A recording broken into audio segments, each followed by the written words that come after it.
Hello, all you beautiful people out there, and welcome to my channel for another Saturday live stream where I make fun of the interpretation of the Bible that I grew up with. I mean, no disrespect to the Jews. So, sometimes I forget to say that, but please be aware that I'm never mean any disrespect to the Jews. I'm making fun of the interpretation of the Bible that I grew up with, which is probably not the real interpretation. Let's face it. Okay, so anyway, there is no comment of the week. Excuse me. So we're just gonna get on with the reading, and Job chapter 28. Just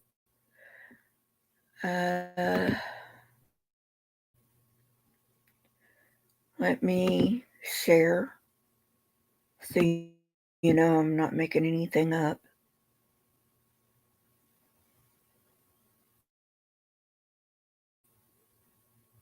Okay, here we go. Let me make sure you can see that.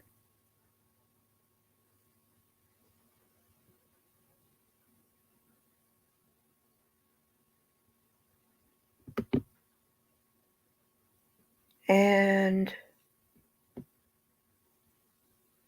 there we go. Excuse me, my allergies are driving me bonkers. All right.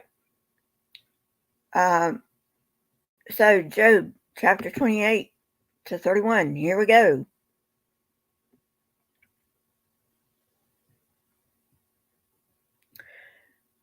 There is a mine for silver and a place where gold is refined. Iron is taken from the earth, and copper is smelted from ore. Okay, so right off the bat, we have a problem. Um,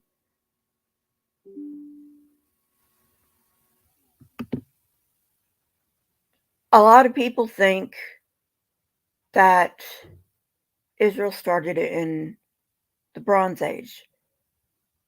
That is not true. It did not start until after the Bronze Age collapse. Um, you can go look this up for yourself. There's plenty of research out there. Um, I have it in my Origins of Israel series. Um, but basically, the nation of Israel came out of the Bronze Age collapse. Um, and it it's a whole thing in and out. The Bronze Age collapse is like huge. There's no way for me to boil it down into a couple of sentences. So go look it up.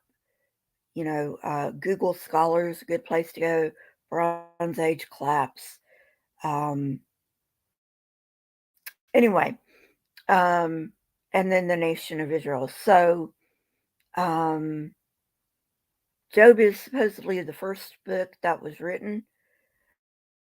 Even though Genesis is the one that appears first in the um, Christian Bible. Um, and Job says iron. So, yeah, it's a lot later than people think it was written. So, anyway, moving on. Verse 3. Mortals put an end to the darkness. They search out the furthest recesses for ore in the blackest darkness. Far from human dwellings, they cut a shaft in places untouched by human feet. Far from other people, they dangle and sway. The earth from which food comes is transformed, below as by fire. Lapis lazuli comes from its rocks, and its dust contains nuggets of gold. No bird of prey knows that hidden path. No falcon's eye has seen it. Proud beasts do not set foot on it, and no lion prowls there. People assault the flinty rock with their hands, and they lay bare the roots of the mountains. They tunnel through the rock. Their eyes see all its treasures. They search the sources of the rivers and bring hidden things to light. But where can wisdom be found? Ooh, excuse me. Sorry about that. I am really, really tired. Um, I woke up like really early this morning with my anxiety. So after this, I think I'm going to go take a nap. Anyway, you didn't need to know that. Moving on, verse 12. But where can wisdom be found? Where does understanding dwell? No mortal comprehends its worth. It cannot be found in the land of the living. The deep says, it is not in me. Ooh, excuse me. The sea says, it is not with me. It cannot be bought with finest gold. It cannot be bought with the gold of Ophir, with precious onyx or lapis lazuli. Neither gold nor crystal can compare with it, nor can it be had for jewels of gold. Coral and jasper are not worthy of mention. The price of wisdom is beyond rubies. The topaz of Cush cannot compare with it. It cannot be bought with pure gold. Okay, so some of you may be wondering where Cush was because if you're not used to looking at the topography of the ancient Near East, um, that I mean, you wouldn't know where Cush is, which is fine. It's actually south of Egypt, if I remember correctly. Actually, let me look that up because I don't want to give you the wrong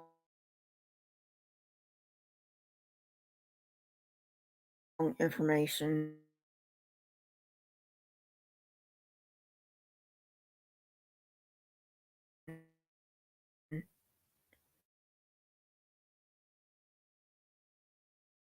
I believe it was south of Egypt. This Cush.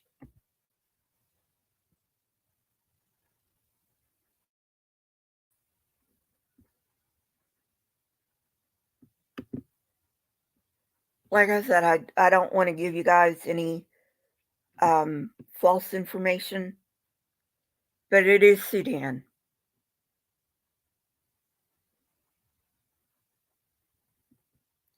Okay. Um, verse 20. Where then does wisdom come from? Where does understanding dwell? It is hidden from the eyes of every living thing, concealed even from the birds of the sky. Destruction and death say only a rumor of it has reached our ears. Ooh, excuse me.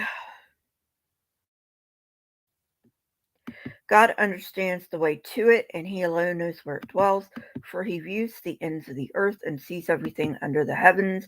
When he established the force of the wind and measured out the waters, he made a decree for the rain and a path for the thunderstorm. Then he looked at wisdom and appraised it. He confirmed it and tested it. And he said to the human race, the fear of the Lord, that is wisdom, and to shun evil is understanding. Okay. Uh, Chapter 29, which is Job's final defense to his friends. Job continued his discourse. How I long for the months gone by, for the days when God watched over me, when his lamp shone on my head, and by his light I walked through darkness.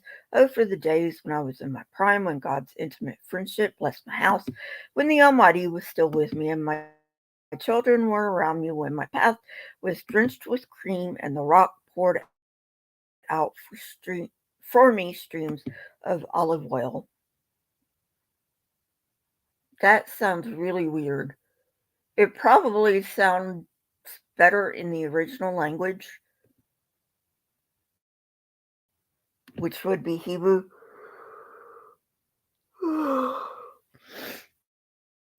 Like I said, there's a lot lost in translation, even between two very similar languages. When you have dissimilar languages, even more gets lost in translation. All right. Verse 7. When I went to the gate of the city and took my seat in the public square, the young men saw me and stepped aside, and the old men rose to their feet. The chief men refrained from speaking and covered their mouths with their hands. The voices of their nobles, were hushed, and their tongues stuck to the roofs of their mouths. Whoever heard me spoke well of me, and those who saw me commended me, because I rescued the poor who cried for help. Hang on a minute.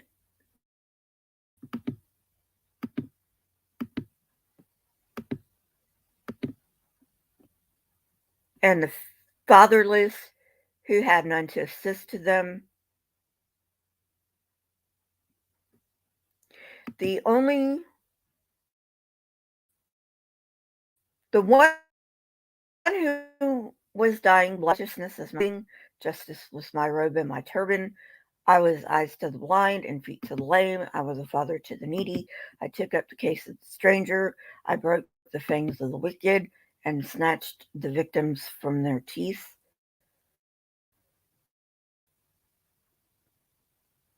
Fangs of the wicked. Does that mean they were vampires? Sorry.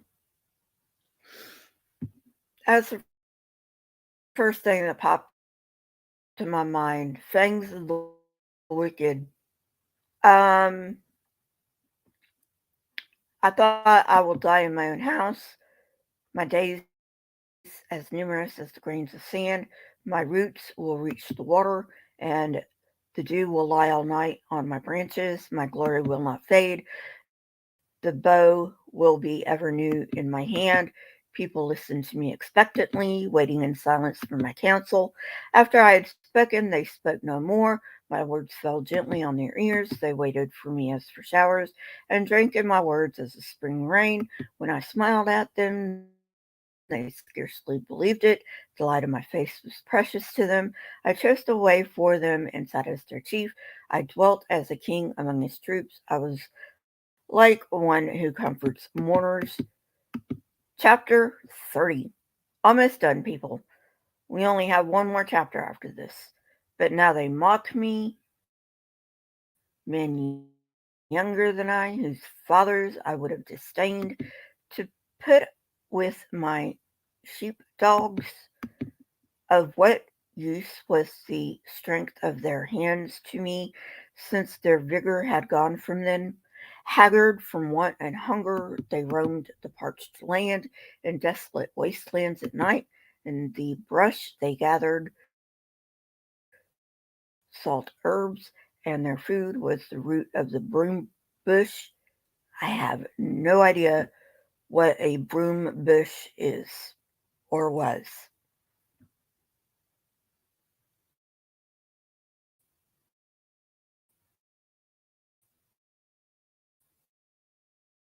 Sitting from the Hebrew. Verse 5.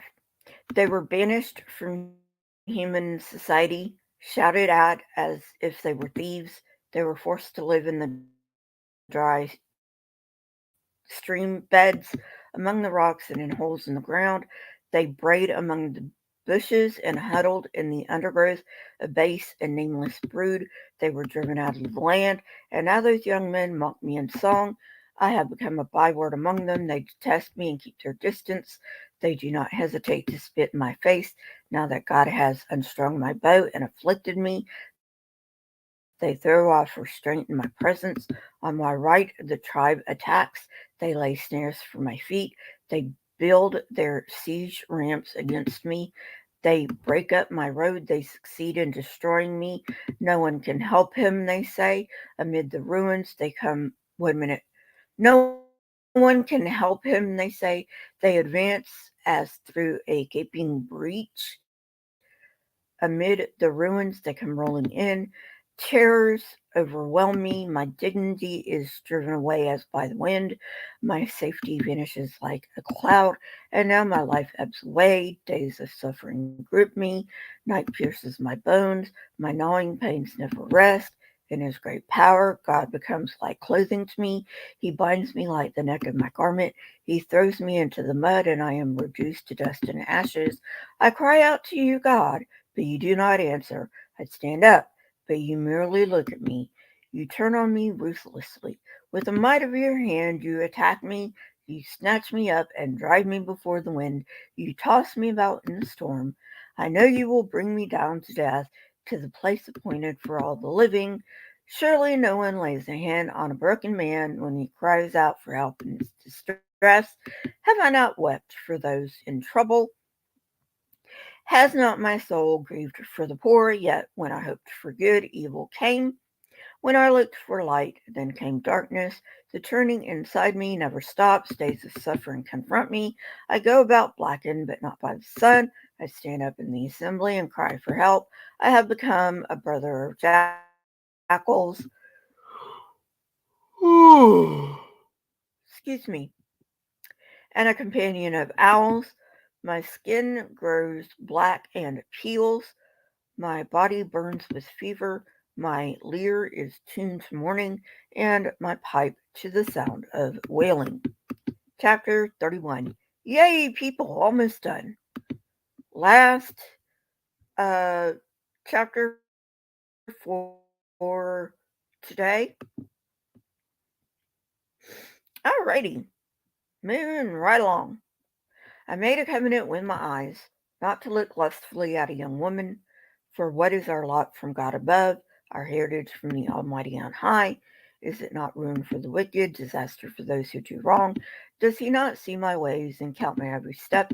If I have walked with falsehood, or my foot has hurried after deceit, let God weigh me in honest scales, and he will know that I am blameless.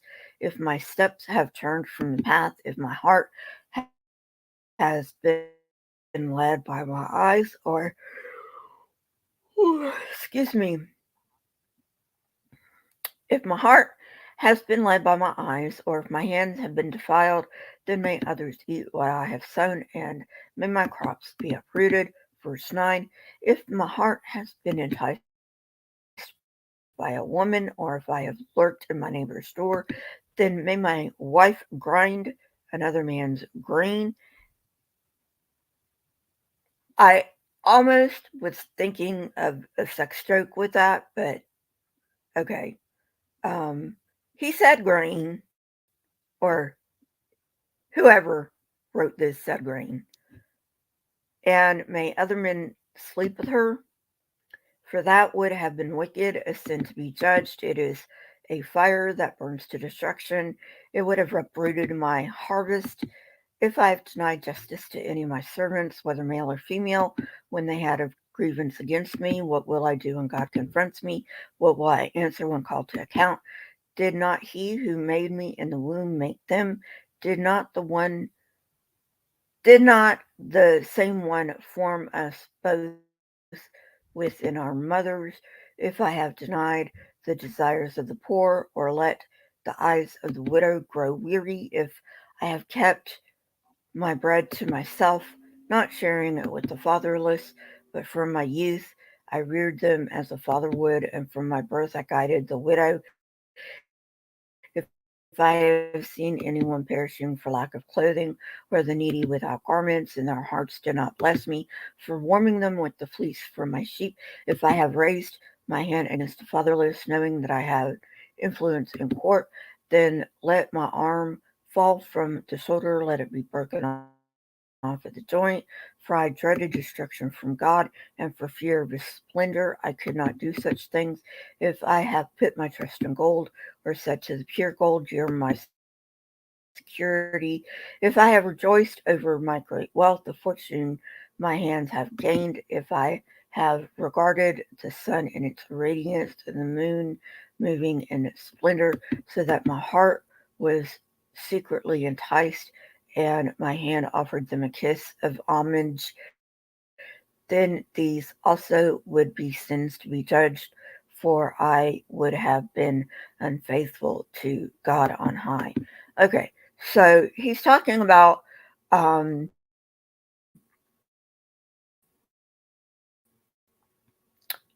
sometimes the moon is a god, but I believe in this area at this time, the moon was a goddess and the sun was a god. Um, so he's saying, if I've worshipped the sun or the moon, I've done a terrible thing. Basically, is what he's saying. Verse 29, if I have rejoiced at my enemy's misfortune or gloated over the trouble that came to him, I have not allowed my mouth to sin by invoking a curse against their life. Ooh, excuse me. Verse 31, if those in my household have never said, who has not spent the night in the for my door was always open to the traveler, if I have concealed my sin as people do, by hiding my guilt in my heart, because I so feared the crowd and so dreaded the contempt of the clans, that I kept silent and would not go outside. Oh, that someone would hear me. I sign now my defense. Let the Almighty answer me. Let my accuser put his indictment in writing. Surely I would wear it on my shoulder. I would put it on like a crown. I would give him account of my every step. I would present it to him as to a ruler. If my land cries out, I have devoured its yield without payment or broken the spirit of its tenants, then let briars come up instead of wheat, and stinkweed instead of barley. The words of Job are ended. That's how the chapter ends. I swear. The words of Job are ended. That's how it ends. Hey, Zeno. Hey, Native. How about that ending? The words of Job have ended. I think we have one more reading in Job, maybe two. Um, but now we get to the good stuff. Next week, I believe, we're getting into God's temper tantrum. You don't want to miss it. Oh, Zeno, Job the person, not Job the book. But actually, no, Job the person, his words didn't end there either because he supposedly answers God. So, anyway, yeah. Um, just goes to show you can't trust the Bible. Oh my goodness.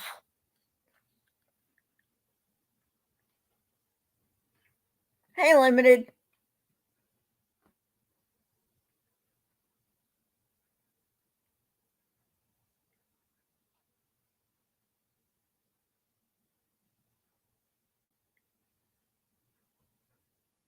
Oh, okay. I gotcha.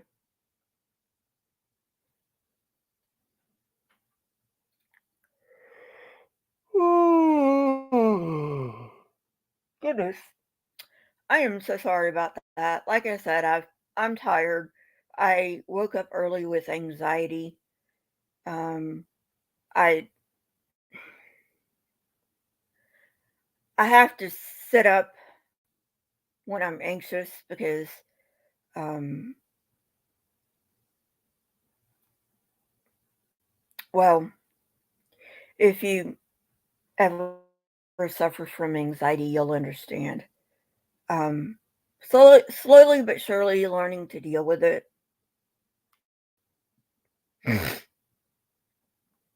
Um, anyway, um, at any rate, um, so yeah, um, if you want to hear this from the beginning, go ahead and rewind, hit that thumbs up button. If you are subscribed, make sure you're still subscribed because for some reason YouTube loves unsubscribing people. If you can't afford it, please consider becoming a member. You can become a member for as low as 99 cents a month. If you cannot afford it, don't even think about it. Um, and I may be on later today. I don't know. It depends. And I will definitely see you tomorrow for a look at another Rabbi Tovia Singer. Um, um, Getting into what the Jewish scriptures really mean. And I will see you guys later. Bye.